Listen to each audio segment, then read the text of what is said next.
Bonjour à tous, vraiment merci d'être avec nous aujourd'hui. Vous savez qu'on travaille beaucoup sur tout ce qui concerne la coordination des soins et les soins de premier recours et la façon on va dire, dont le terrain, ce qui n'a jamais, qui n'a absolument rien de négatif dans ma bouche, mais sait s'organiser pour apporter des solutions à la population en termes de prise en charge. Et il nous a semblé tout à fait naturel de pouvoir d'inviter Emmanuel Barlerin et Pascal Gendry, donc, qui représentent Avec Santé, la Fédération des maisons de soins pluriprofessionnels, pour nous exposer un peu leur vision des choses et puis la façon dont ils vont s'inscrire dans le futur, dans les différents projets régionaux de santé, par exemple. On aura très certainement des questions aussi sur One Health, parce que c'est un sujet qui, chez Nil, est un sujet qui nous occupe beaucoup. Et voilà. Et donc, je vais passer tout de suite la parole à Emmanuel ou à Pascal. Je crois que c'est Emmanuel qui va commencer, non? C'est ça.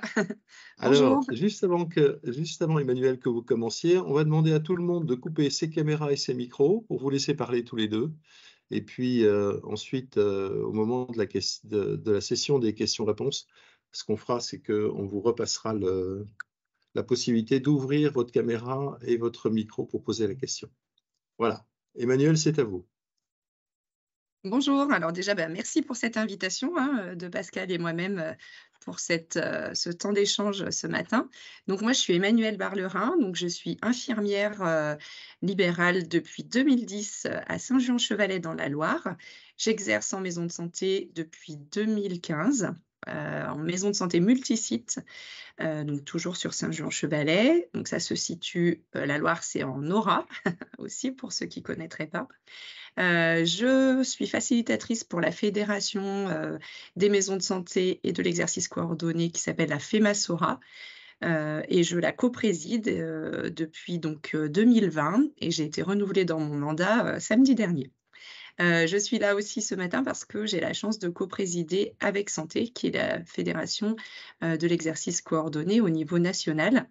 Et je dis la chance parce que je suis très bien entourée de Pascal Gendry et de Patrick Vuatou sur une coprésidence, et tout ça depuis le 10 octobre de cette année. Eh bien, bonjour à tous. Moi, je suis Pascal Gendry, donc médecin généraliste. Je suis ravi d'être là ce matin, surtout que ça va me permettre de rediscuter avec plein de personnes qui sont autour de la caméra, donc c'est formidable. Donc, je suis médecin généraliste dans une maison de santé en Mayenne, un petit peu plus vieille. Ça fait pas très loin de 15-20 ans qu'on est en maison de santé. Et donc, ancien président d'Avec Santé Avec Santé, ça veut dire avenir des équipes coordonnées. Et quand on dit équipe coordonnée, on entend bien équipe pluriprofessionnelle de soins primaires. Même si ça ne nous empêche pas d'accueillir dans nos maisons de santé des consultations de deuxième recours et avec joie et bonheur, avec quand même une préoccupation, c'est de permettre l'accès aux soins pour tous et on espère de plus en plus partout. Et donc peut-être que pour commencer, vous dire un peu où on en est au niveau du mouvement des maisons de santé. Il y en a à peu près, alors c'est 2395, je crois, pas selon les manifestants, mais selon bien la police. Il y en a 2395 qui ont signé leur projet de santé. Une maison de santé type, en moyenne, c'est 15 professionnels, mais ça peut être très divers, puisqu'il y a des plus petites maisons de santé avec une dizaine de professionnels, et il y en a qui regroupent jusqu'à 60-70 professionnels. Le socle, c'est d'avoir minimum 2 médecins généralistes. Et donc, si on fait une petite projection, la moyenne, c'est 15 professionnels avec à peu près 5 médecins généralistes, un pharmacien, une sage-femme en général, 3-4 infirmières, des kinés, des orthophonistes, etc. Je ne vais pas tous les nommer parce que je vais en oublier. Et parmi ces professionnels, il y a les professionnels de santé et il y a les professionnels, soit des professionnels de santé qui exercent une autre fonction ou des professionnels non professionnels de santé qui exercent cette fonction. C'est la fonction de coordinateur qui est un élément central.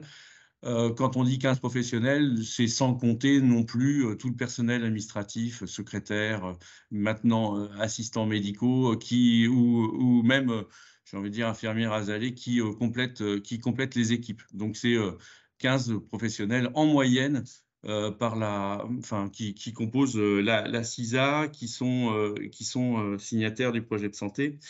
Les éléments quand même socles d'une maison de santé, c'est de contribuer, d'alimenter, de construire un projet de santé et de le porter. Ça, c'est vraiment, j'ai envie de dire, l'ADN de la notion d'équipe et de la constitution de l'équipe. Le mouvement continue à grandir puisque là, par exemple, dans les 3-4 derniers mois, il y a eu 150 maisons de santé en plus. Donc, le mouvement continue.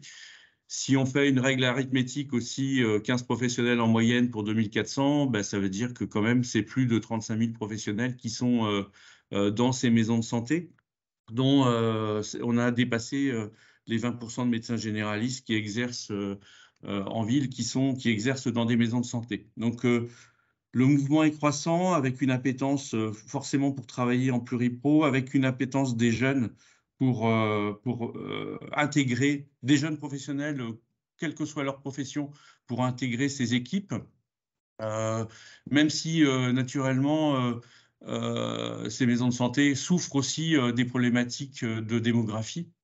Ça, c'est aussi une problématique qui peut mettre parfois en difficulté certaines maisons de santé pour continuer à construire et à porter le projet de santé, notamment sur le nombre de médecins, mais pas que. Donc ça, c'est une difficulté avec une image sans doute peut-être qu'il nous faut, nous, en tous les cas, travailler. C'est cette image de réponse aux problématiques de déserts médicaux. Alors nous, on n'aime pas trop le désert médical parce que quand il y a un désert médical, il y a souvent désert en autres professionnels que les médecins généralistes, notamment, je pense par exemple à des professionnels de soins primaires que sont les dentistes, ou même parfois dans les vertes campagnes, les kinésithérapeutes ou les orthophonistes. Donc, quand il y a un désert médical, il y a souvent un désert en santé. Et quelque part, trop souvent, les maisons de santé ont été considérées ou sont considérées encore par les pouvoirs publics ou même par nos élus comme la solution au désert médical. Or, compte tenu du développement des pathologies chroniques, du vieillissement de la population, de la précarité, chaque Français a besoin ou peut nécessiter l'accès, on doit pouvoir permettre l'accès à une équipe structurée, organisée, solide, qui permet de répondre à leurs besoins. Et c'est ce qui a d'ailleurs été affirmé dans un manifeste qu'on a travaillé avec France Assos il y a maintenant 2 ou 3 ans. Voilà, c'est un petit peu pour la présentation de notre mouvement. Alors, mouvement qui, les maisons de santé peuvent être accompagnées par une fédération régionale qui elle-même adhère après au mouvement national qui est avec Santé. Voilà un petit peu la présentation forte. Alors, peut-être... Emmanuel, peut-être Oui. on a modifié nos statuts et c'est pas par hasard. On va dire pourquoi. C'est ça. Et pour compléter peut-être aussi sur les chiffres que tu viens d'annoncer, Pascal, 20% de médecins, mais aussi 20% de sages-femmes, 12% d'infirmiers libéraux, 12% de pédicures podologues. On a aussi 8% des orthophonistes et 7% de kinés. Voilà, c'est aussi des chiffres qui vont plus largement que le seul chiffre des médecins. Effectivement, la coprésidence, elle a un sens, hein. C'est vraiment l'idée du symbole, mais plus que le symbole, c'est aussi montrer ce qu'on fait aussi dans nos maisons de santé. on va dire que la préoccupation de l'équipe et du travailler en équipe, c'est une préoccupation qui doit être pluriprofessionnelle et qui l'est dans nos maisons de santé de plus en plus. Et nous, du coup, ben, cette coprésidence, on l'a aussi réfléchi comme ça. Ce qu'on montre avec Santé, ce qu'on fait avec Santé, c'est du pluriprofessionnel. Donc, on s'est dit, pourquoi pas innover, pourquoi pas partir dans cette idée de triprésidence, de coprésidence, qui interroge, qui étonne, qui surprend. Mais nous, ça a été très réfléchi et on sait très bien pourquoi on l'a fait. Voilà, pour vraiment être dans l'incarnation aussi du discours qu'on peut porter auprès de nos équipes et de ce qu'on fait tous les jours dans nos maisons de santé. Donc c'est tout à fait comme ça qu'on l'a envisagé. On se répartit les rôles aussi parce que, bah, vous l'avez compris, le mouvement prend de l'ampleur, et qui dit un mouvement qui prend de l'ampleur, dit aussi un besoin, de répartition, de la charge de travail, et des sujets qui nous arrivent parce que, évidemment, l'actualité est riche. Et on en parlera avec la suite des sujets, notamment le plan 4000, etc., 4000 MSP. Ce qui veut dire qu'on a aussi besoin, nous, d'étoffer notre équipe d'élus, de représentants et notre équipe salariée. Et du coup, c'est très naturellement qu'on s'est dirigé vers cette idée de coprésidence. C'est aussi quelque chose qu'on a expérimenté en région. On s'est rendu compte que ça avait un intérêt certain, parce que les médecins qui parlent aux médecins, bah, j'ai envie de dire, il faut aussi que ça cesse.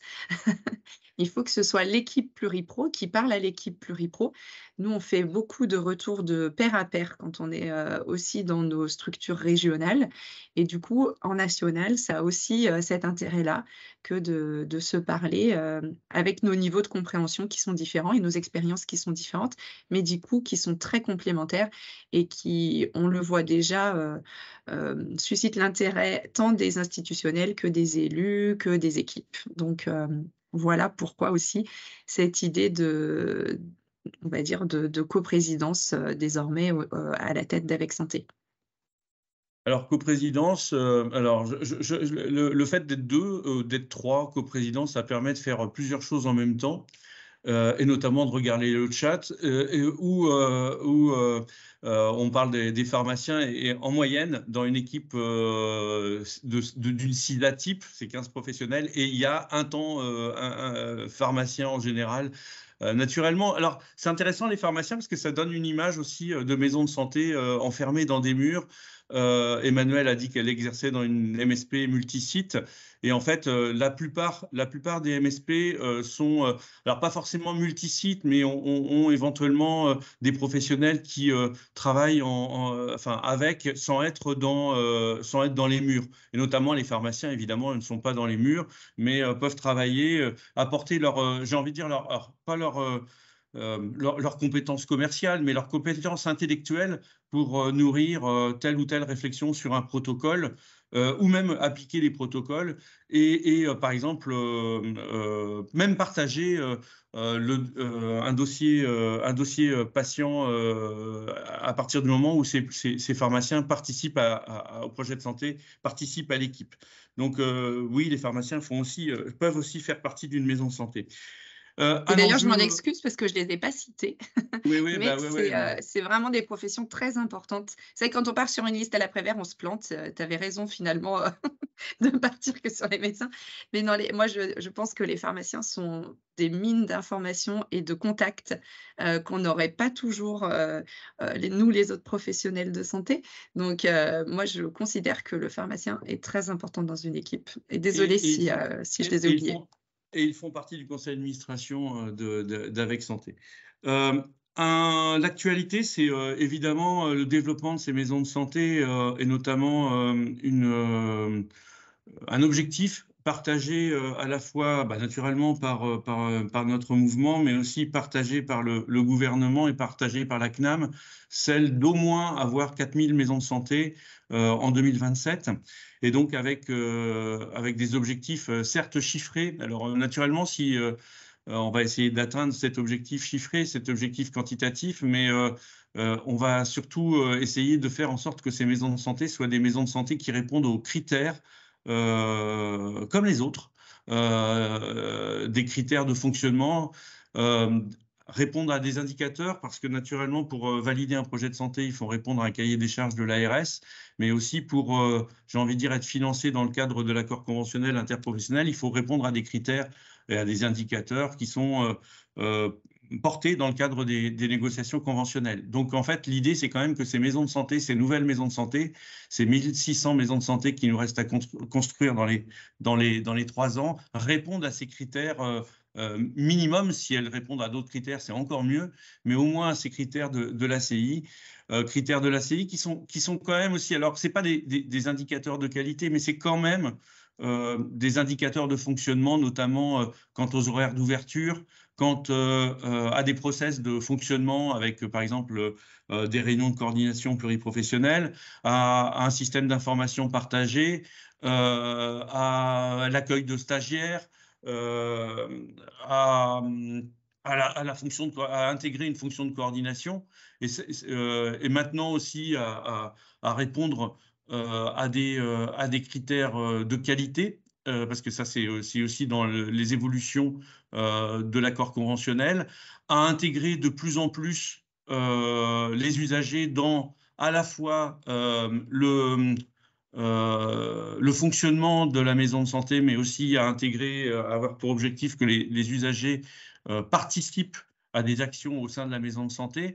Donc, l'idée, c'est quand même que ces 1600 maisons de santé, ce ne soit pas simplement qu'une idée de chiffre, mais bien des maisons de santé qui répondent à ces critères au bénéfice des usagers qui y entreront ou qui souhaiteront être accompagnés dans leur process de santé. Et ça, quelque part, c'est aussi des objectifs chiffrés qui sont aussi opposables, entre guillemets, opposables. Incitatif, fortement incitatif, y compris pour nos ARS, quoi, en fait. Parce que ça, si, c'est quelque chose qui est important. On voit quand même que le mouvement est quand même très, parfois, ARS dépendant, et on a quelques ARS qui sont peut-être un petit peu à la traîne sur la structuration des soins primaires par l'émergence de maisons de santé et le fait que le gouvernement ait proposé ce plan 4000, quelque part, ça incite ces ARS à aller vers cette structuration. Et on a besoin, alors ce qu'on voit quand même, on peut dire 1600, maisons de santé à créer en 3 ans, c'est un sacré défi. Oui, c'est un défi, mais ce qu'on voit quand même, c'est que autant il y a 7-8 ans, il fallait 2-3 ans pour faire émerger un projet de santé, aboutir à ce que l'équipe arrive à signer un accord conventionnel avec la CNAM, autant maintenant, on dit qu'entre les premiers souhaits d'une équipe de quelques professionnels un peu pilotes et la signature de l'accord conventionnel, il faut autour entre 1 et 2 ans, vraiment 1 ou 2 ans, et c'est le grand max, parce que quelque part, il y a une professionnalisation, entre guillemets, hein, il y a une professionnalisation de l'accompagnement et là, on voit où les régions marchent le mieux, où ça marche le mieux, c'est quand il y a une association forte, organisationnelle, entre les fédérations régionales des maisons de santé, l'ARS et l'assurance maladie dans sa dimension de proximité. Et là, quand il y a les 3 qui sont réunis, on arrive vraiment à accompagner les équipes pour que le projet de santé émerge plus rapidement. Je ne dis pas que ça ne se fait pas dans la difficulté, parce que quelque part, les professionnels sont tous, dans ces cas-là, on est tous surbookés, et quelque part aussi, on n'a pas la méthodologie pour nous accompagner. Or, les fédérations régionales qui sont bien structurées, de plus en plus les ARS, de plus en plus l'assurance maladie sont outillés, entre guillemets, surtout quand ils travaillent en collaboration, pour faire émerger au plus vite ces projets. Ça ne veut pas dire qu'une fois qu'on les a, entre guillemets, signé l'accord conventionnel, la vie est toute rose. Bien sûr que non, parce qu'à partir du moment où on travaille en équipe, parfois on se tape un peu dessus quand même, et aussi ça fait partie de la vie, mais c'est aussi la richesse de la diversité et la construction en équipe.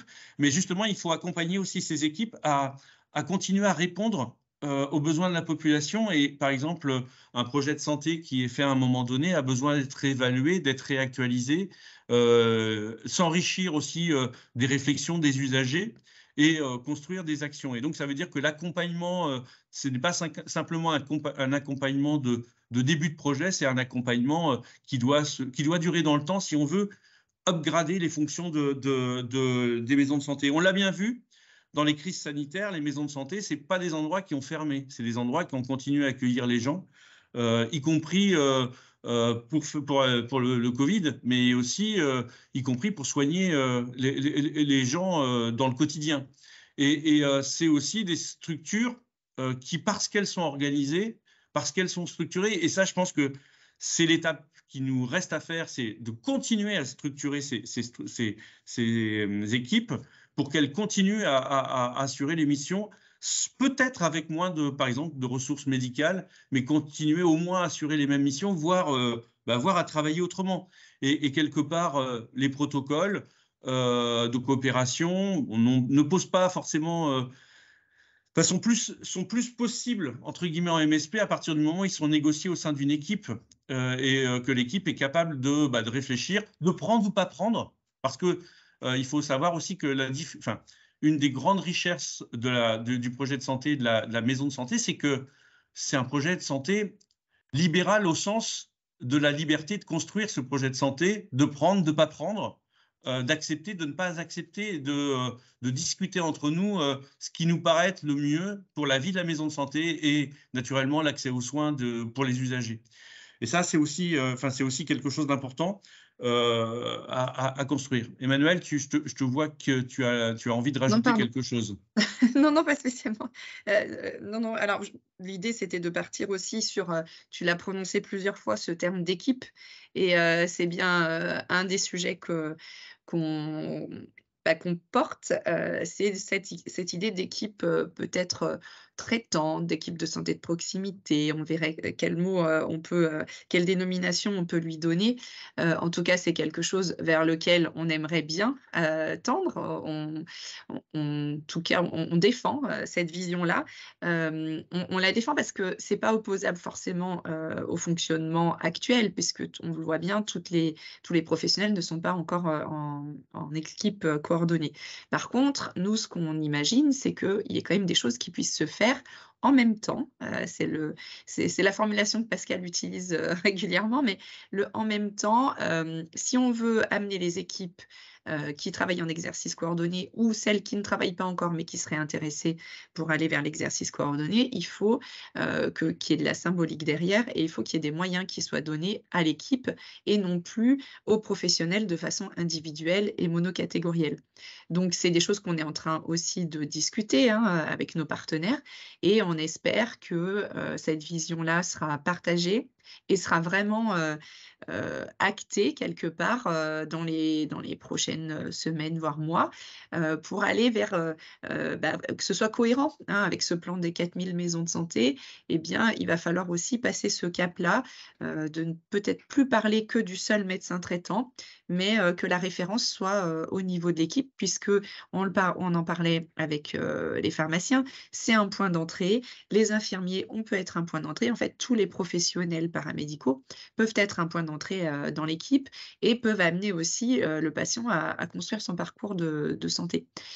Et de santé en général, puisque certaines équipes aussi innovent avec des propositions de prise en charge qui sont un peu plus pluriel encore, plus que pluripro.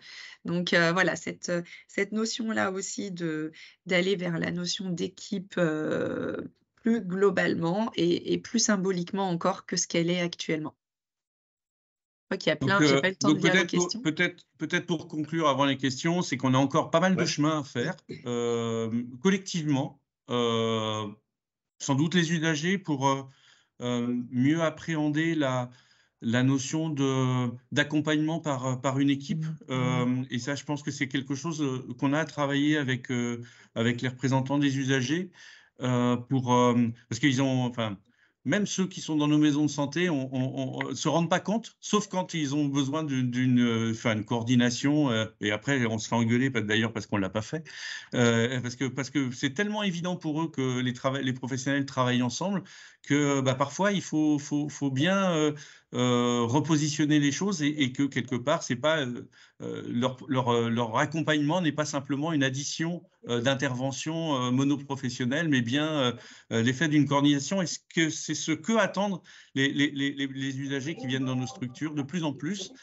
On a du travail à faire dans nos têtes, dans nos évolutions, et ça veut dire aussi du travail ensemble, du partage de compétences entre nous, de la confiance, et ça se fait petit à petit. Donc ça veut dire aussi peut-être, même y compris à repenser dans la formation. On a du travail aussi à faire au niveau de la tête de nos institutions et par exemple, l'assurance maladie, encore si un peu de mal, par exemple, à reconnaître la dimension d'équipe et quelque part aussi un des enjeux des négociations conventionnelles actuelles, monoprofessionnelles. Alors, en ce moment, il y a les médecins, mais il n'y a pas que les médecins. Cette dimension d'équipe, d'objectifs en équipe, et pas forcément celle qui prime. Or, en fait, des objectifs de santé publique, des objectifs sur les pathologies chroniques sont de plus en plus des objectifs d'équipe, et seul, on ne peut pas forcément y arriver à être aussi performant. Et quelque part aussi, au niveau du maillage territorial, la possibilité d'avoir de plus en plus d'entrer dans le système de santé par des équipes doit être possible, et pas simplement que dans les déserts en santé, doit être possible, y compris en plein centre-ville d'une grande ville. Mais là, on a des problèmes aussi, vraiment des problématiques.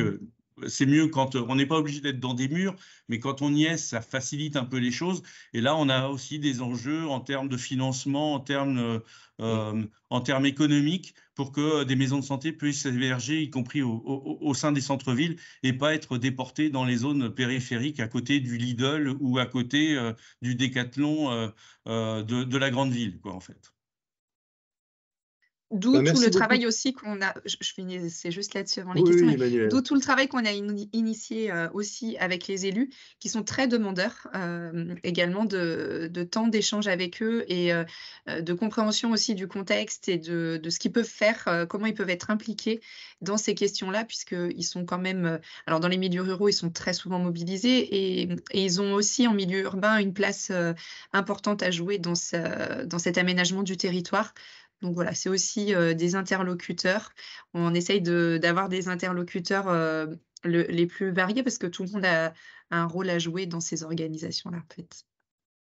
Et c'est une des questions que je voulais vous poser, savoir comment se faisait l'articulation avec les élus locaux pour éviter un certain nombre, en particulier d'erreurs qui ont été faites peut-être par le passé, de créer des maisons de santé pluriprofessionnelles sans avoir de projet médical, sans avoir de professionnels en tant que tels déjà à l'initiation du projet, ce qui faisait qu'en fin de compte, on avait des murs, mais rien dedans, quoi. Oui, alors Donc, moi je suis élue aussi municipale et communautaire sur mon territoire et les élus ont beaucoup de pression hein, de la part des usagers. tout à Ils fait. sont inquiets, tout le monde est très inquiet et du coup ils sont en proie à des structures qui vont arriver avec leur baguette magique et qui leur promettent monts et merveilles et en fait ils sont déçus. Ça c'est une partie et puis d'autres élus qui pensent que maison de santé derrière ils entendent bâtiment et ils imaginent que effectivement en construisant des murs ça va amener tout le reste et ça va solutionner tout le reste. Donc, il faut qu'on leur amène ce regard, comment les choses peuvent se construire. Et ils sont très demandeurs parce qu'effectivement, il y a des mauvaises expériences chez certains collègues, ce qui fait que du coup, on va essayer d'être dans la pédagogie et de leur amener cette information qui pourrait leur manquer. Super. Alors, si on prend les questions, on a déjà. N'hésitez pas maintenant à lever la main pour poser vos questions. Je vais prendre une question dans le chat parce que Magali Marmiès a posé la question concernant la biologie délocalisée. En particulier, normalement, il devrait y avoir la publication d'un arrêté. Est-ce que cette actualité est toujours, enfin ce décret est toujours d'actualité ou c'est quelque chose qui est abandonné? Ben non, je crois que c'est d'actualité, mais enfin, il y a un décret en attente. En tout cas, nous on vient d'interroger. Cette question tombe à propos parce qu'on vient d'interroger la semaine dernière, enfin, les médecins des maisons de santé pour participer à une enquête sur les besoins, en fait, les besoins. Alors.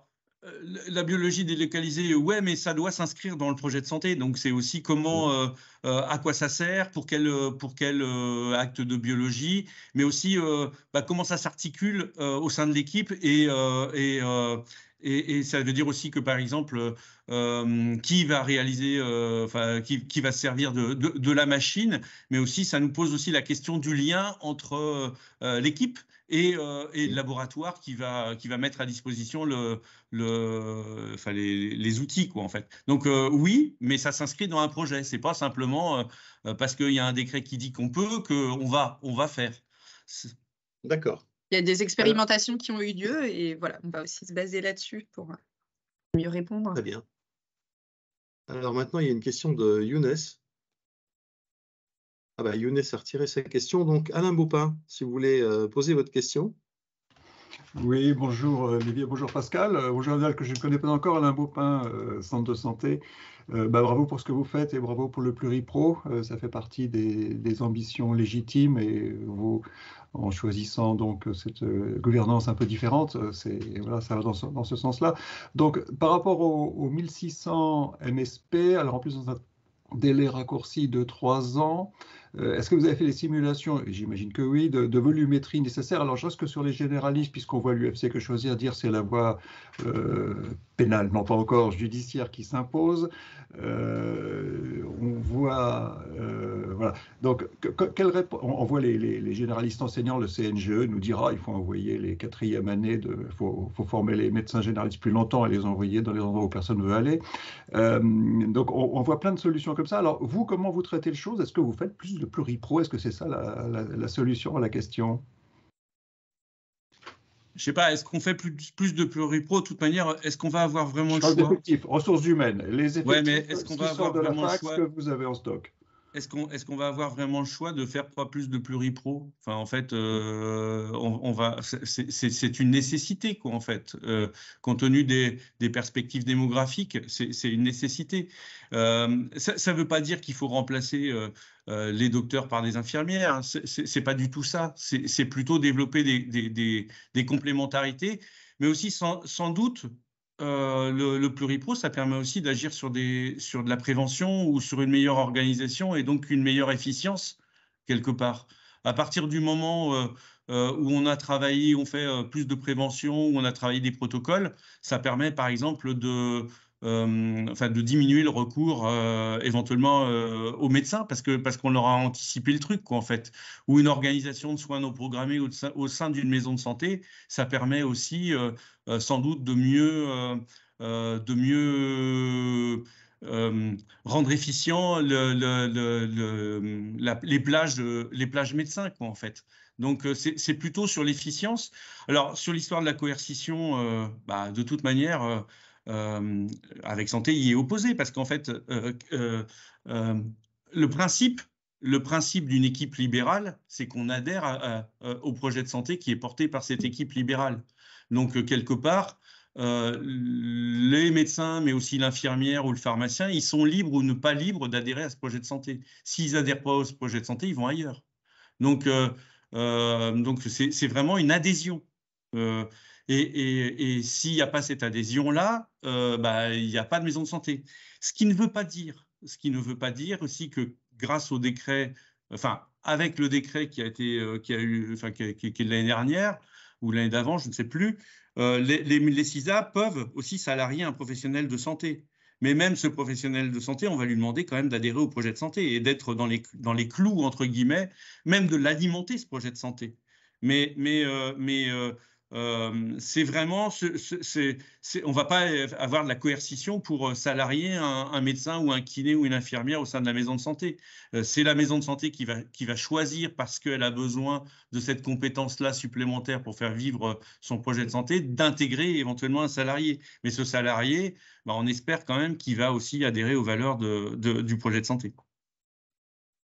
Alors, question suivante. Oui, Vous parliez pardon, d'objectifs. Les pardon, Emmanuel. objectifs, ils sont connus, pardon.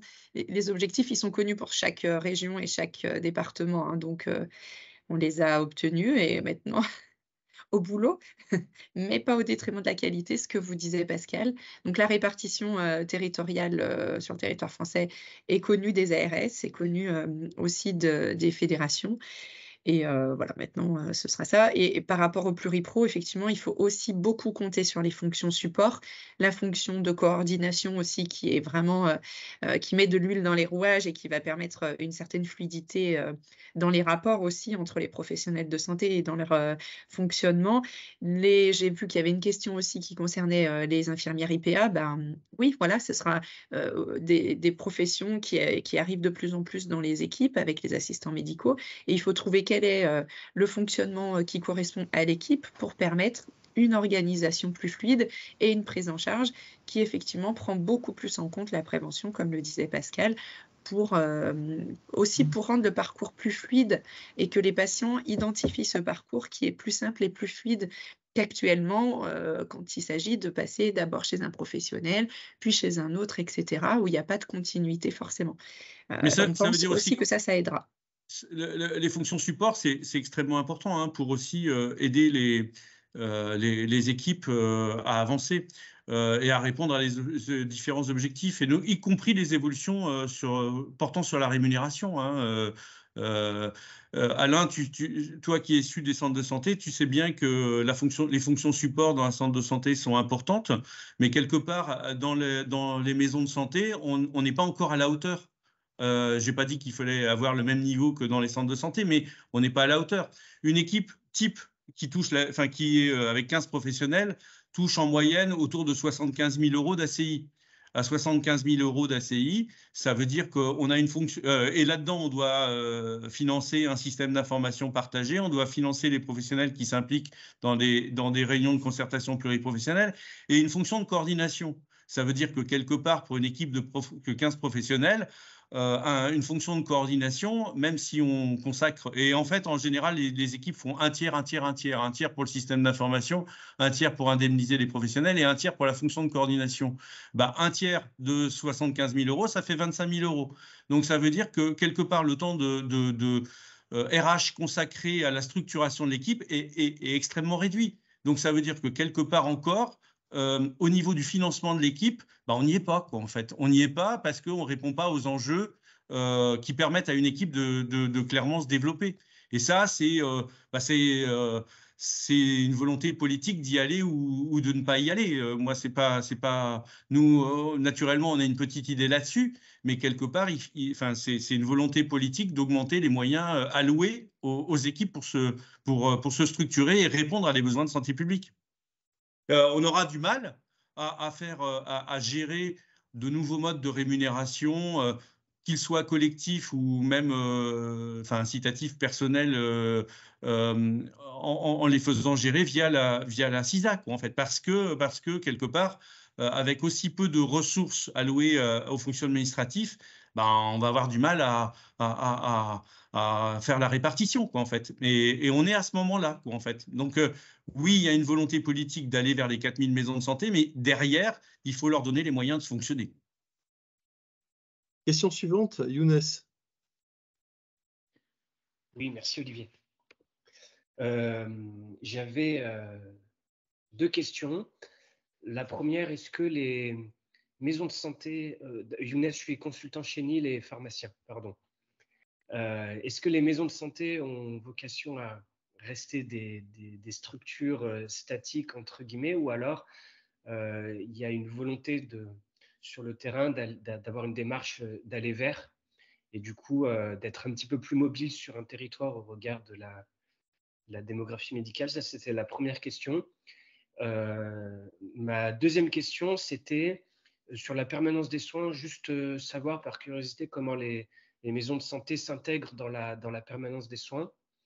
Et troisième question, mais c'est mon côté pharmacien, on va dire, est-ce que à terme, dans le développement des maisons de santé, peut-être avoir votre avis sur la gestion de stock de médicaments par une maison de santé qui permettrait, sous l'égide d'un pharmacien bien sûr, mais qui permettrait d'avoir une palette de services, on va dire, un peu encore plus complète que ce que vous faites déjà. Répondre en particulier aux pénuries, qui sont un sujet d'actualité. Tu veux répondre, Emmanuel? Alors, en partie, probablement. Sur la question de la démarche d'aller vers, je pense que les équipes ont bien compris effectivement qu'il y avait un besoin d'aller se déplacer aussi au plus près peut-être des besoins des patients, notamment avec cette arrivée des fonctions support aussi dans les équipes, hein, qui permettent une forme de mobilité. Alors, quand vous parliez de mobilité des équipes, je me demandais si c'était pour aller vers les domiciles des patients ou si c'était pour déporter finalement une action enfin, en tout cas une équipe de maison de santé vers d'autres territoires qui seraient manquants. C'était juste ça ma question. Les deux. Les deux. Alors ça, pour le fait de rendre mobiles les équipes, il y a parfois des expérimentations aussi qui existent avec une sorte de bus ou de temps de consultation au plus près, notamment dans les milieux ruraux. Ça existe.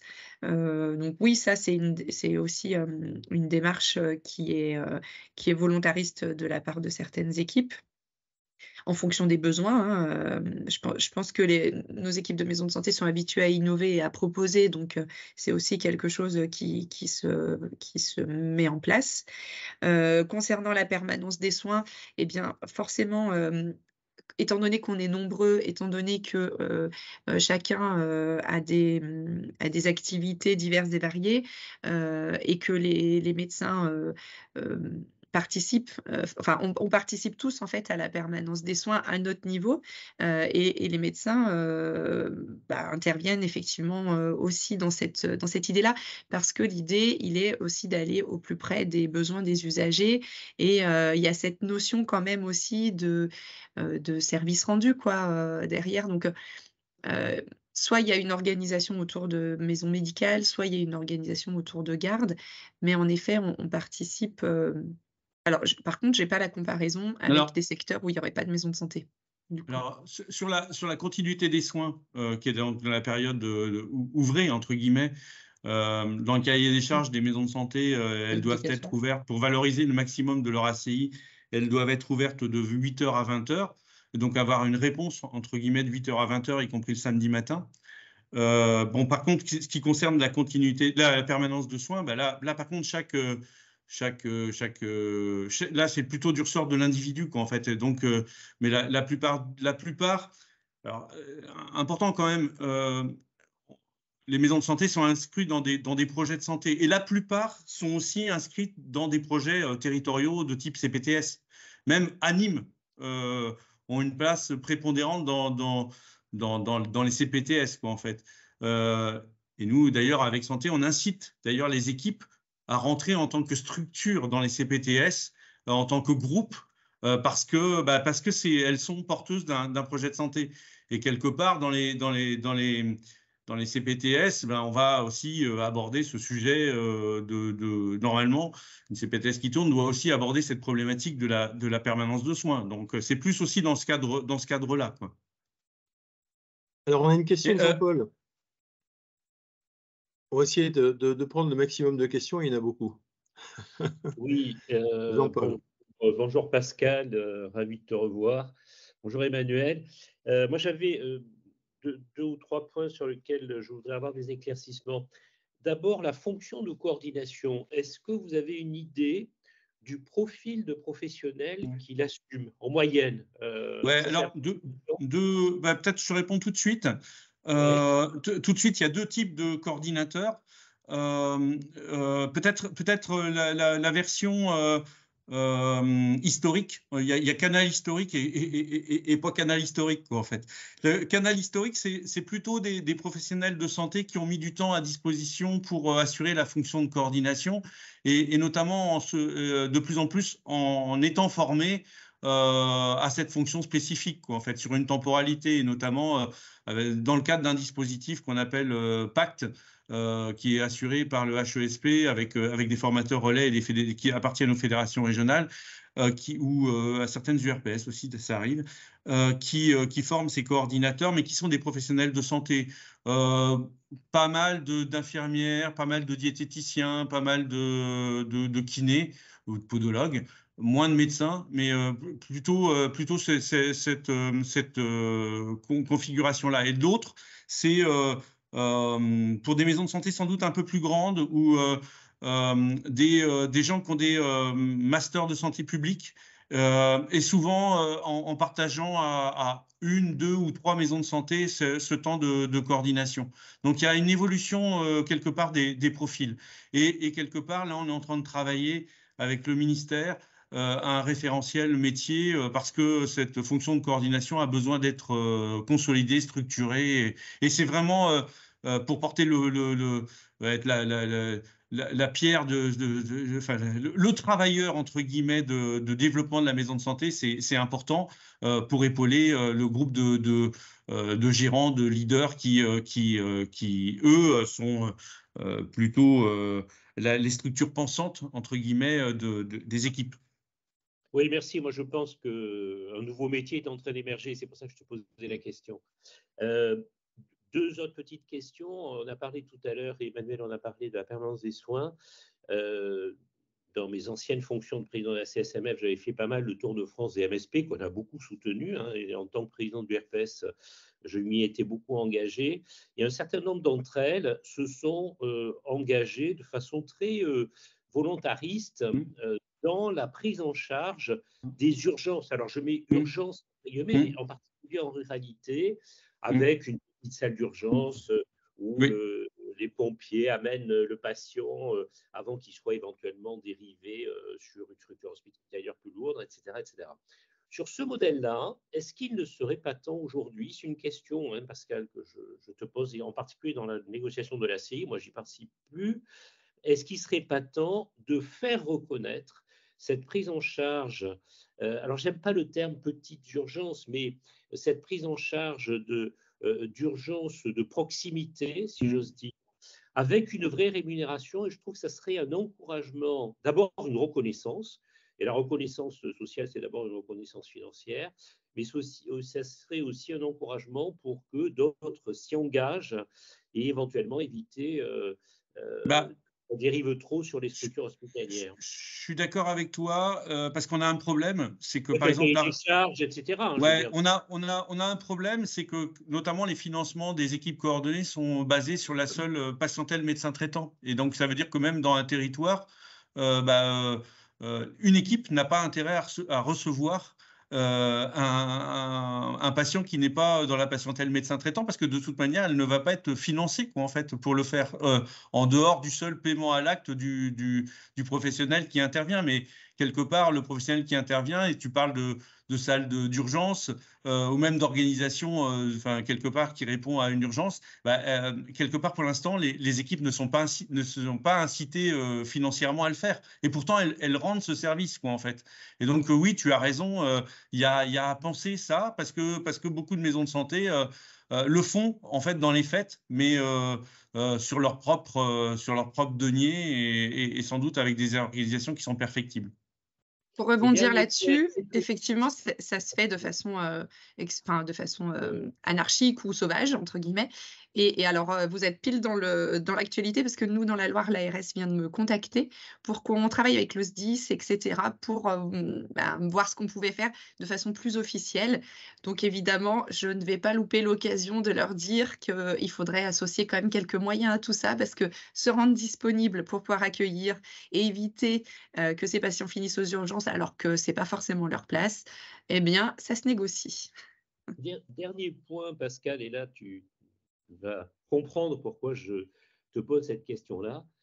Est-ce qu'il ne serait pas temps d'élargir le concept? Tu as parlé de soins de premier recours. On voit qu'il y a bien sûr des médecins spécialistes de première ligne. Moi, je préfère employer ce terme-là et je pense que les choses ne sont pas incompatibles. Et on voit qu'aujourd'hui, les médecins généralistes jeunes qui sortent de la fac, ils sont très attentifs au tissu de médecins spécialistes de proximité auxquels ils pourraient adresser leurs patients et sur lesquels ils pourront s'appuyer. Est-ce qu'il ne serait pas temps aujourd'hui d'élargir le concept, d'abord parce qu'il y a des maisons regroupant des spécialistes, soit autour d'une plurispécialité, soit carrément des espèces de centres médicaux très pluridisciplinaires, et pluriprofessionnels bien sûr, mais pluridisciplinaires. Est-ce qu'aujourd'hui, la médecine libérale ne doit pas franchir ce cap-là et aller non plus vers des maisons de santé pluriprofessionnelles de premier recours, mais vers des structures qui vont impliquer beaucoup plus, y compris la médecine spécialisée, y compris éventuellement avec des maisons de médecins spécialistes. Est-ce qu'on n'est pas un peu petit braquet? Alors, je comprends que c'est normal, on construit et on avance en construisant, mais est-ce qu'on n'est pas tous dans le même bateau pour essayer d'avancer dans un concept élargi et éviter que la médecine spécialisée se regroupe exclusivement dans les structures hospitalières comme cela se voit par exemple en Grande-Bretagne? Alors, si je peux me permettre, avant Pascal et Emmanuel, avant que vous répondiez, j'ai une question là qui vient de m'arriver de Patrick Gasser, qui est donc le président d'Avenir Spé, comme ça on a les présidents avec nous, qui pose à peu près la même question, qui est comment redéfinir le rôle des acteurs de la prise en charge des patients dans un monde tourné vers l'innovation déjà. Donc on va avoir très certainement des choses qui vont être tout à fait innovantes et auxquelles on n'a pas encore pensé maintenant. Ne serait-ce que la biologie délocalisée, c'était quelque chose qui n'existait pas. Il y aura de nouveaux tests qui vont arriver, en particulier sur un certain nombre de pathologies comme les méningites et autres. Et puis, quel sera le métier, en fin de compte, le métier des médecins généralistes de demain? Parce que forcément, le rôle va évoluer avec ces fonctions de coordination plus structurées. Donc, vous les voyez comment, ces deux évolutions? Moi, je pense que tu as raison, Jean-Paul. Il faut sans doute repenser le parcours, enfin, de toute manière, repenser le parcours avec la première ligne et quelque part la deuxième ligne, quoi, en fait. Alors, quelque part, quand même, l'ADN, entre guillemets, de ces équipes pluripro, ce sont des équipes pluripro de première ligne, quoi, en fait, et donc de proximité, j'ai envie de dire du quotidien de l'usager. Or, le spécialiste de deuxième recours ou de deuxième ligne n'est pas le spécialiste du quotidien, quoi, en fait. Ça reste quand même le spécialiste dans une spécialité et c'est par contre, il doit être un interlocuteur du parcours du patient atteint de pathologie chronique, par exemple, quoi, en fait. Et donc ça, sans doute, on a à travailler le lien entre la structure premier recours et quelque part la structure des spécialistes regroupés ou pas regroupés, mais sans doute aussi quelque part des outils des numériques, la téléexpertise, la téléconsultation, doivent sans doute être beaucoup plus intégrés dans ces process-là, et quelque part aussi autour du parcours d'un patient. C'est pas parce qu'on a une maison de santé qu'on ne doit pas donner la possibilité à un médecin spécialiste d'intégrer l'équipe autour du patient, quoi, en fait. Et quelque part, c'est cette équipe autour du patient au sein de la maison, du parcours du patient, où il y a la maison de santé, mais il y a aussi les spécialistes de deuxième recours, quoi. Ou même des professionnels, je sais pas, une infirmière de plaie cicatrisation qui a une expertise, ou une infirmière qui a une expertise sur les stomies, par exemple, ou même un psychologue dans d'autres situations. On doit pouvoir les intégrer dans l'équipe autour du patient. Mais ça ne dispense pas d'avoir une équipe structurée, pluripro, qui accompagne le patient au quotidien, quoi. Je ne sais pas si ça répond à ta question. Et sans doute, du coup, ça nous fait penser non seulement à l'intégration, mais ça veut dire aussi, on doit aussi réfléchir peut-être aussi sur des pathologies chroniques à d'autres formes aussi d'organisation et de rémunération. Oui, justement, ce lien, cette articulation avec le spécialiste, elle est capitale pour les populations. Moi, je vois dans le Châtillonnais, par exemple, je suis élu local, les spécialistes, il n'y en a plus. Il n'y a plus rien. C'est-à-dire qu'il faut faire 80 km pour aller à Troyes ou à Dijon, mais on n'est pas dans la proximité et pour obtenir un rendez-vous, on n'a même pas de structure qui soit une structure, on va dire, aidante, pour faire en sorte de favoriser la prise en charge d'un patient chronique. Le recours, c'est l'hôpital. On n'a pas d'autre chose. Alors, on a la question suivante et je suis très heureux, c'est Dominique Polton qui va nous la poser. Dominique. Bonjour à tous. Je suis désolée, je ne mets pas ma caméra parce que j'ai un assez mauvais réseau. J'espère que vous m'entendez. Très bien. Ouais. Bon, parfait. Donc, Dominique Polton, je le dis pour Emmanuel, en tout cas, parce que je pense que Pascal le sait. Moi, je suis conseillère auprès du HCAM, et donc, dont vous êtes membre, l'AVEC Santé. Et on a rendu un rapport il y a 1 ou 2 ans sur les soins de proximité. Moi, je voulais vous poser une question. Pour nous, au HCAM, ce qui nous a frappé, c'est qu'il y a un peu 2 problèmes sur les soins primaires en France. Il y a un problème d'accès, ça crève les yeux, tout le monde le voit. Il y a aussi un problème de gamme de services rendus à la population par rapport à d'autres pays dans lesquels des soins primaires organisés sont capables de prendre en charge beaucoup de choses. En France, finalement, quand on regarde, encore une fois, en dehors des maisons de santé, mais finalement qui est la majorité des soins primaires malgré tout, c'est plutôt un peu pauvre. C'est-à-dire qu'il y a plein de choses, plein de services qu'on pourrait rendre à la population qui ne sont pas rendus, comme la prise en charge des troubles de santé mentale légers à modérés, l'éducation thérapeutique en ville, la gestion de la sortie d'hôpital et des parcours de soins, la prise en charge de cas complexes, etc. Et c'est sûr que dans un système très fragmenté comme le nôtre, on a du mal à faire ça. Et ce qui nous a frappé, et c'est là où je voulais votre avis, je pense qu'on n'est pas complètement... La solution qu'on a proposée ne recueillait pas complètement l'accord de Pascal à l'époque, c'est on se dit qu'il y a un sujet quand même dans notre... C'est sûr que pour la gamme de services, les maisons de santé pluriprofessionnelles font beaucoup plus de choses et sont capables de faire beaucoup plus de choses que des professionnels isolés.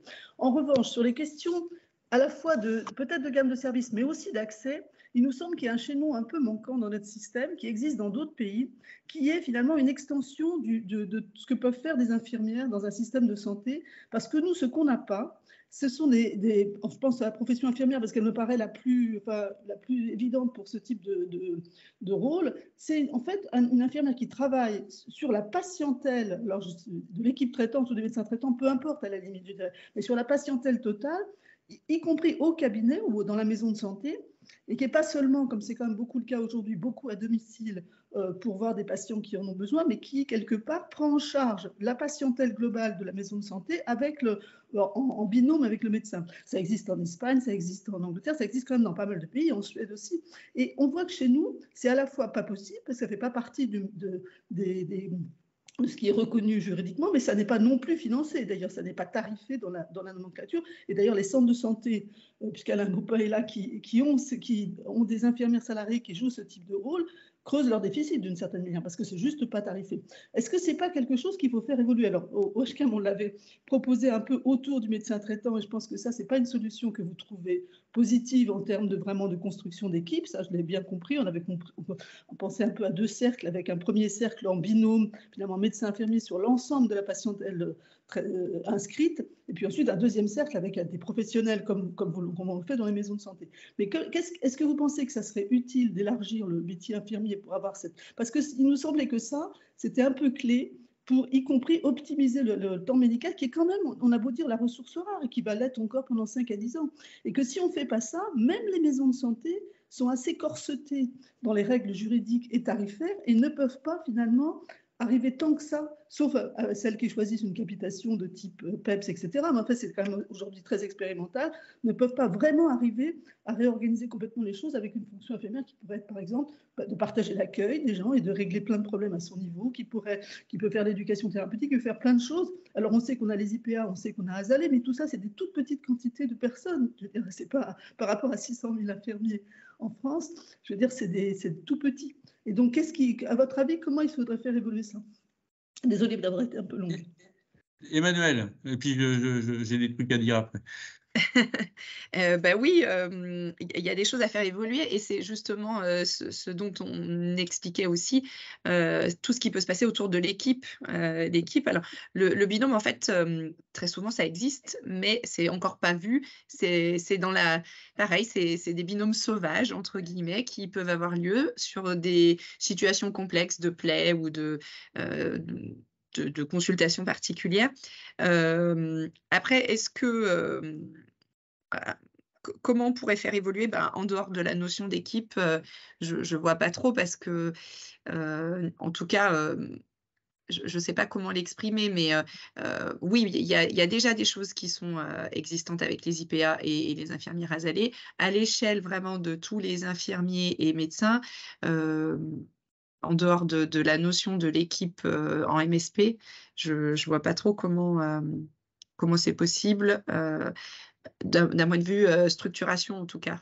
Mais voilà, et puis après, si on est trop en binôme avec les médecins, on ne pourra plus faire les soins à côté. Non, je plaisante. Il y a probablement des choses un peu à travailler, mais pour l'instant, je ne sais pas trop comment on pourrait le faire en dehors de l'équipe MSP. Alors, Dominique, je suis complètement d'accord avec toi. Il faut faire bouger les lignes à ce niveau-là. Mais on peut bouger les lignes à ce niveau-là, à mon avis, à mon sens, beaucoup plus facilement, beaucoup plus aisément dans le cadre d'une équipe.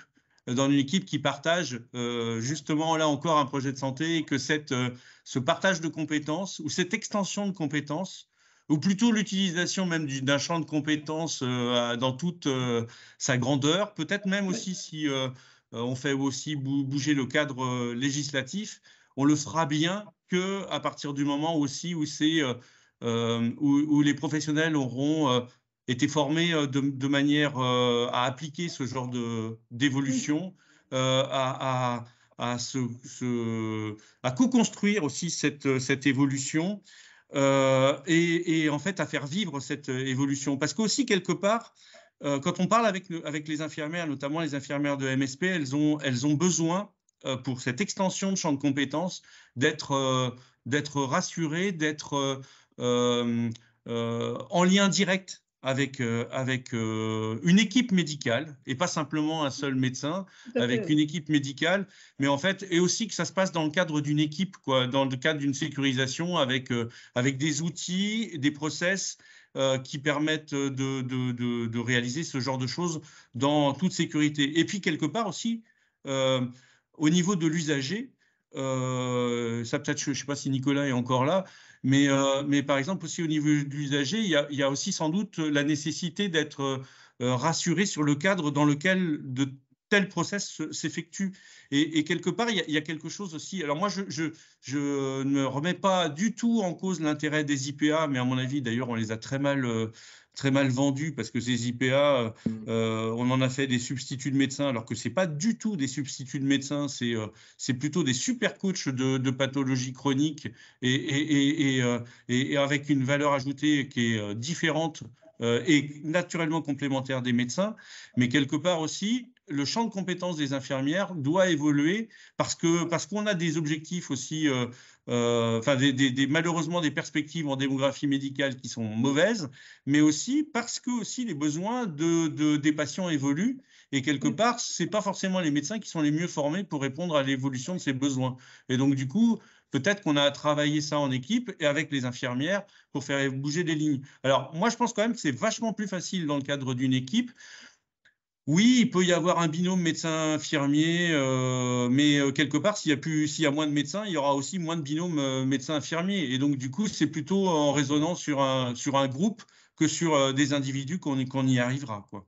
Je ne sais pas si ça répond à ta question et à ta remarque, Dominique. Oui, tout à fait. Mais de toute façon, c'est une discussion, mais ça répond tout à fait. Oui, mais je pense qu'on est bien d'accord là-dessus. Est-ce que vous avez une vision prospective, Emmanuel et Pascal, de ce que serait la maison de santé, on va dire, idéale à 5 ans, intégrant les nouveaux outils, intégrant les nouvelles compétences? Bah nous, on ne l'a pas fait, mais Dominique l'a fait dans le rapport HCAM. Donc, en fait, on va répéter simplement que ce que Dominique a très bien décrit. Donc, c'est formidable. Non, On pas a pu le toute faire. seule, hein, c'est le C'est nul, HCAP. ça. J'arrive pas à mettre ça dans mes oreilles. Dominique, est-ce que si ce rapport est public, est-ce que vous pouvez nous mettre le lien sur le chat? Bien sûr, je le fais tout de suite. C'est très gentil. Question suivante. Non, mais il y a quand même des choses sur lesquelles on peut faire évoluer, quoi, en fait. Déjà, même ne serait-ce que déjà très rapidement, hein, sur des objectifs de santé publique, on peut déjà poser en équipe alors qu'ils sont posés à titre monoprofessionnel actuellement, quoi, en fait. Donc là, nous, on est très preneurs de ça. Et d'ailleurs, s'il y a une question dans le chat sur les expérimentations PEPS ou IPEP. Alors, IPEP, c'est aussi déjà se donner des objectifs de santé publique et d'y répondre collectivement avec un intéressement là-dessus sur les résultats, quoi, en fait. Et donc ça, il y a beaucoup d'équipes de maisons de santé qui se sont, enfin, quelques équipes qui se sont lancées parce que c'était pas ouvert à tout le monde, mais quelque part, les résultats sont quand même plutôt positifs de cette expérimentation IPEP qui est en cours d'évaluation. Et on espère bien que sous une forme ou une autre, il y a une extension, peut-être pas une généralisation, mais en tous les cas, que d'autres équipes puissent intégrer ces process de valorisation par l'atteinte d'objectifs de santé publique, incluant à la fois un intéressement économique, mais aussi cet intéressement étant basé sur des résultats de santé publique et des résultats économiques, quoi, en fait. Et beaucoup d'équipes sont partie prenante là-dedans d'y aller, quoi. Mais par contre, il faut qu'elles soient structurées. Mais d'un autre, ces financements permettront aussi qu'elles se structurent davantage. Donc, on pourrait lancer un cercle vertueux en étendant ce type d'expérimentation. Jean-Marc Bénèche, votre caméra et posez la question. Allô, allô? Vous m'entendez?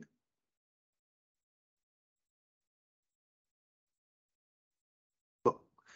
On va laisser Jean-Marc revenir. Là, il suffira qu'il se branche pour. Moi, j'ai une question qui revient. Il y a Andrea chez nous qui voulait la poser aussi. Quelle est l'articulation entre les CPTS et les maisons de santé pluriprofessionnelles? Est-ce que ça se passe bien? Comment ça fonctionne? Est-ce que parce qu'on a aussi le mouvement des CPTS qui se met en place de manière assez forte, et donc par rapport à votre dynamique, ça se passe comment sur le terrain et comment ça fait un ensemble cohérent pour la population? Tu veux répondre, Emmanuel? Alors oui.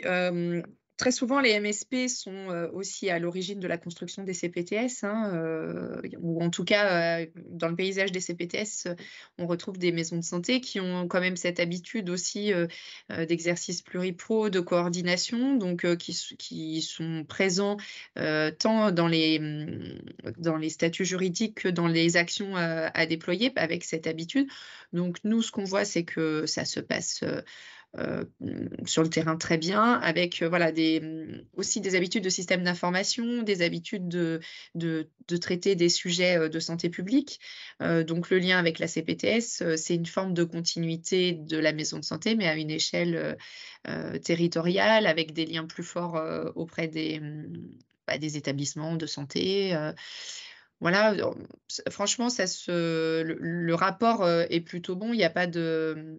C'est pas la même échelle, c'est pas la même coordination, c'est complémentaire. Non, donc, pour le coup, voilà, ça pose pas de problème. Et en termes de... avec les élus, ou avec nous, les fédérations, chacun s'occupe aussi de sa coordination. Enfin, ça reste assez clair, entre guillemets. Et alors, Jean-Marc, est-ce que vous êtes revenu? Est-ce que vous voulez poser votre question? Bon, moi, j'en ai une autre, c'est qu'on voit arriver les projets régionaux de santé à l'heure actuelle là, sur le terrain. Et comment vous vous sentez impliqué à l'intérieur de ces projets régionaux de santé qui sont donc construits par les ARS? Malheureusement, généralement avec malheureusement, trop ARS trop dépendant. Très ARS Ouais. dépendant. Certaines, enfin, dans les maisons de santé ou les centres de santé d'ailleurs sont cités de manière très très aléatoire, selon les ARS. Certains ayant notamment confondu, je reviens sur ta question et ta remarque précédente, confondant entre guillemets structures de soins en fait que sont les centres de santé ou les maisons de santé et des espaces de coordination que sont les CPTS, quoi, en fait. Donc, on voit encore beaucoup de confusion, y compris dans les schémas régionaux de santé, les PRS, qui sont proposés par les ARS. Donc, il y a encore beaucoup de confusion entre une structure effectrice et une structure qui n'est pas effectrice. Je voudrais reprendre un point sur parce que je regarde aussi parallèlement le chat et il y a des questions importantes, notamment par exemple sur les indicateurs de santé publique. Est-ce que les maisons de santé répondent à des indicateurs de santé publique? J'en donnerai par exemple 2-3. C'est pas nous, c'est notamment des études IRDES qui le disent, mais aussi des données CNAM. Alors, et qui illustre par exemple que toutes les maisons de santé qui sont dans IPEP, qui sont donc regardées avec des indicateurs sur l'atteinte d'indicateurs de santé publique, toutes ces équipes sont toujours bénéficiaires. Donc ça veut dire qu'elles créent toujours un plus par rapport à des groupes témoins où il n'y a pas de maison de santé, quoi, en fait. Donc elles répondent à ces indicateurs. Ça, c'est le premier point. Deuxième point, là où il y a des maisons de santé, par exemple pour l'activité, des médecins en maison de santé voient entre 10 et 15% de patients en plus par rapport à des médecins isolés. Donc ça veut dire aussi qu'en termes d'accès aux soins, ça reste quand même un point important en termes d'effectifs et de prise en soins. Aussi, alors en termes d'indicateurs de santé publique, on sait aussi qu'il y a moins, alors c'est peut-être il y a moins de recours ça va pas faire plaisir à Jean-Paul, mais il y a moins de recours aux spécialistes de deuxième recours, là où il y a les maisons de santé, et il y a aussi un peu moins de passage aux urgences pour les patients qui sont pris en charge dans le cadre d'une maison de santé. Ça, c'est des données de la CNAM. Et puis un autre point aussi quand même qui n'est pas négligeable par les temps de problématiques de déserts médicaux, il y a moins de dévissage de plaques là où il y a une maison de santé en zone rurale, voire un renforcement de l'effectif en zone semi-rurale. Donc ça aussi, en termes démographiques, c'est quand même des éléments qui sont importants. Je suis Jean-Marc. Alors Jean-Marc est revenu. Oui, vous m'entendez? Posez votre question. Bonjour, oui, bien sûr. Bonjour à tous. On a un petit point commun avec Emmanuel. Je suis au Chambon-Feugerolles. Je suis pharmacien. J'essaye de vous contacter, mais j'ai des difficultés à la réponse. Bon, Emmanuel, un jour on se verra puisque je suis en cours de création de maison de santé qui a commencé à fonctionner. On a des professionnels tels les infirmiers, on a des ostéopathes qui ne sont pas professionnels de santé mais qui viennent accompagner. Je suis président de toute la vallée de l'Ondaine qui a à peu près entre 55 et 60 000 habitants et qu'on prend en charge et qui est destiné aux usagers, mais aussi à l'accompagnement avec les professionnels de santé. L'idée de l'association, c'est de former les usagers en santé, parce que le temps médical manque pour la compréhension du soignant par rapport à la question. C'est une question devinette toujours, quand la personne vient et qu'elle ne sait pas où est le cerveau, voire l'estomac. Donc, quand elle vient également, puisqu'on a une mixité sociale avec accompagné d'enfants pour traduire l'expression en français et avec comme témoin le soignant, etc., il y a des problèmes sociaux dans tous les territoires. En ce qui me concerne, et depuis la nuit des temps presque, parce que je suis installé depuis 82 en tant que pharmacien, j'ai été fondateur du réseau Ville-Hôpital Dédicace que vous connaissez peut-être, qui s'est transformé en diabète, hein, mais en 95 je l'ai créé. On a créé avec Neuwirth également les soins palliatifs. On a essayé de faire également avec des associations la prise en charge de pathologies ORL chroniques importantes. Enfin, moi, j'ai été président un peu à tous les niveaux. Et aujourd'hui, je me rends compte, après Covid, que le discours officiel venant de la pyramide et qui n'est pas adapté au territoire ne peut pas correspondre. Et le besoin de chaque territoire et de chaque bassin de vie est différent de l'un à l'autre. Vous qui habitez la Loire est multi comme tous les autres départements. Il n'y a aucun micro-territoire qui ne ressemble à l'autre par rapport à son besoin réel. Donc, quand on parle de médical, on doit parler également de social et lier l'ensemble afin de comprendre en amont ce qui se passe en aval sur le plan médical. Je suis très formé sur tout ce qui est perturbateur endocrinien et notre sujet sur les CISA, c'est la santé environnementale liée aux pathologies chroniques. Donc c'est très très large comme sujet, mais le sujet, si vous ne connaissez pas la population, son besoin, si vous n'allez pas chez elle, et pourtant on a des outils, vous connaissez le territoire, on n'arrive pas à les coordonner. Et c'est ce maillon faible qu'il va falloir renforcer. On ne coordonne rien et pourtant ça existe. Le médecin, lui, va donner des antibiotiques, je suis bien placé. Il peut y avoir un problème soit de résistance, ok, mais quand vous avez des problèmes d'insalubrité qui demeurent dans les habitats, quand vous avez des champignons un peu de partout, le médecin ne le sait pas. Et si vous n'avez pas d'enquête en amont qui vous permette de comprendre l'ensemble de la chaîne qui aboutit à la pathologie, eh bien, ce sont des dépenses qui sont des dépenses inutiles au plan de la collectivité. Et c'est pour cela que le social doit être mêlé en enquête avec la base médicale. Nous, on est là pour les accompagner, hein. On a une maison de santé qui s'appelle Multisite, hein, maison de santé des Trois-Vallées, et où on va mettre en amont la mise en mer pour le suivi des chroniques, et en aval, nous avons également une unité de soins non programmés gérée par une équipe d'urgentistes. Et tout ce que vous avez dit, je suis tout à fait de votre avis, c'est exactement ce qu'il faut faire avec des spécialistes, mais les spécialistes, on ne les fait venir que par les soignants de terrain. Ça ne peut pas être autrement que par les soignants de terrain. Le deuxième recours ne peut pas être par les soignants venant de l'hôpital ou d'ailleurs. J'ai maillé avec le GHT, j'ai maillé avec l'hôpital de la Loire, etc. Je raccourcis. Mais on peut en parler, hein, on peut en parler parce que il faut mettre à disposition sur le terrain et en premier recours l'ensemble des matériels qui vont éviter de faire le lien avec les urgences, les alléger, faire de la radiologie numérique, faire de l'échographie, du Doppler, mettre à disposition l'échographie, former les équipes pour que la proximité redevienne quelque chose d'actif et de diagnostic immédiat et d'accompagnement. Je regrette d'avoir été long. Non, mais c'est bien.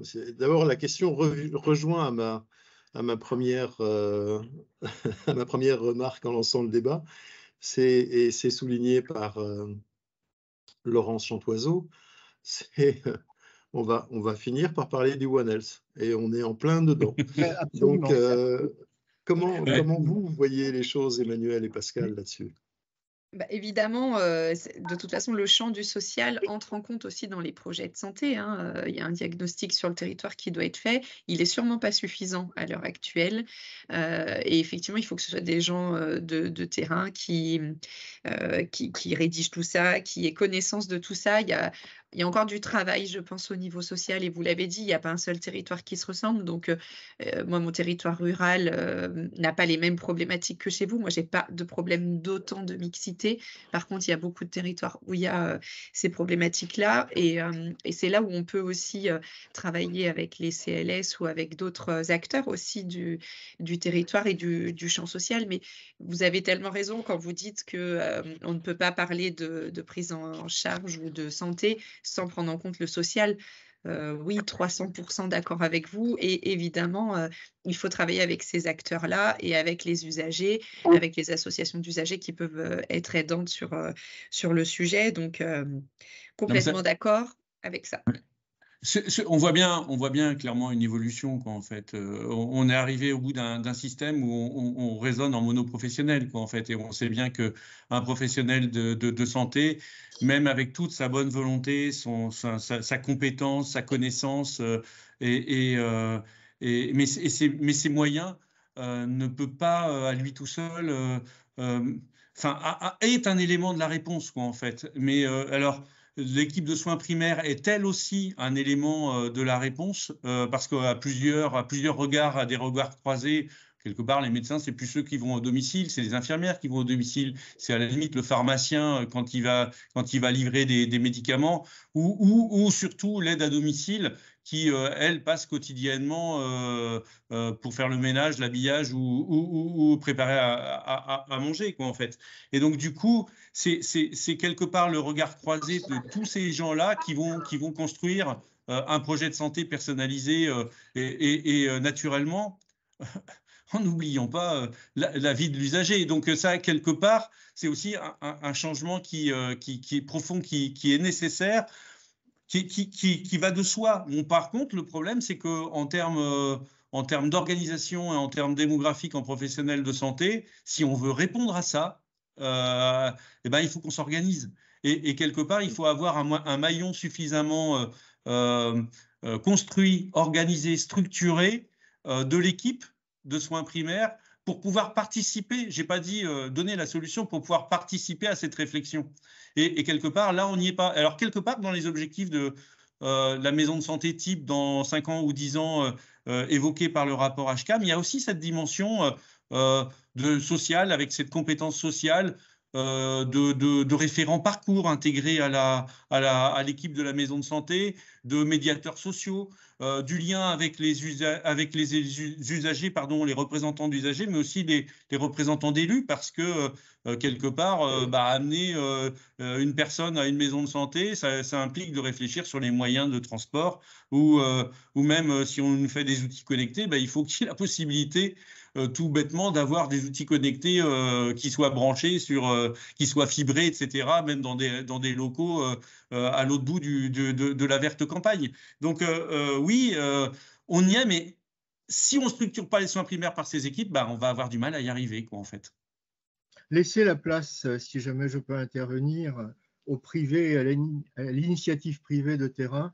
Je pense que dans le discours, on compte beaucoup trop sur l'aide des collectivités, voire de l'État. Et nous sommes structurés avec cette association dont je vous ai parlé, Ondaine Santé pour tous, qui est reconnue d'intérêt général et où le privé peut être mécène, mais peut donner également et surtout faire intervenir la responsabilité de l'usager par la cotisation. Parce que sans responsabilité, l'usager se laisse porter. Le tout est dû actuel ne doit plus être demain. Il faut que chacun participe au développement de cet écosystème ensemble. C'est ce que vous disiez, être acteurs tous ensemble au sein de l'équipe. Alors, il y a plusieurs questions. Il y a plusieurs questions autour de la télémédecine aussi qui revient là avec forcément le truc rigolo là, de la SNCF. Mais moi, la télémédecine est un outil, il faut pas l'oublier quand même. Mais quelque part, qui doit s'inscrire aussi dans non seulement la prise en soin d'un usager, donc c'est un outil dans un élément du parcours, mais quelque part qui ne doit pas être déstructurant dans ce parcours, quoi, en fait. Et quelque part, l'intégration des outils tels que la télémédecine dans le parcours du patient et dans la réflexion autour d'une équipe, ça doit être aussi un des points du projet de santé. Ça doit servir à quelque chose pour améliorer la prise en soin des usagers, d'un usager, l'accès au deuxième recours, on en a parlé tout à l'heure. Mais quelque part aussi, attention, parce que ça veut dire aussi quelque part aussi, on siphonne des moyens infirmiers, médecins, par le développement de telles organisations, de tels cabinets de téléconsultation, de tels centres de soins non programmés. On siphonne une ressource importante en professionnels de santé de soins primaires au détriment de la structuration dont on a besoin pour le quotidien et pour le futur. Et donc, ces RH soignants sont détournés de leur objet premier. Et ça, c'est quand même politiquement, il va falloir se poser la question. Oui, à la liberté d'exercice, mais quelque part, c'est aussi de l'argent public.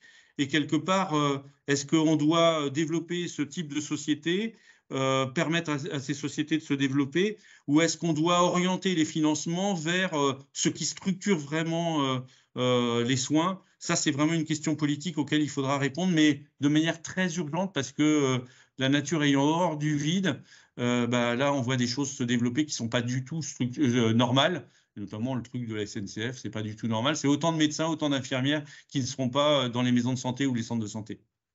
On est bien d'accord. Alors, on a une dernière question. Jean-Marc, je suis obligé de vous... parce qu'on arrive à la fin. On a encore 5 minutes, puisqu'on a commencé 5 minutes en retard. Je pense que c'est Jean-Michel Chabot, comme j'ai pas son... Comme je n'ai pas son prénom. En tout cas, la question est à Chabot.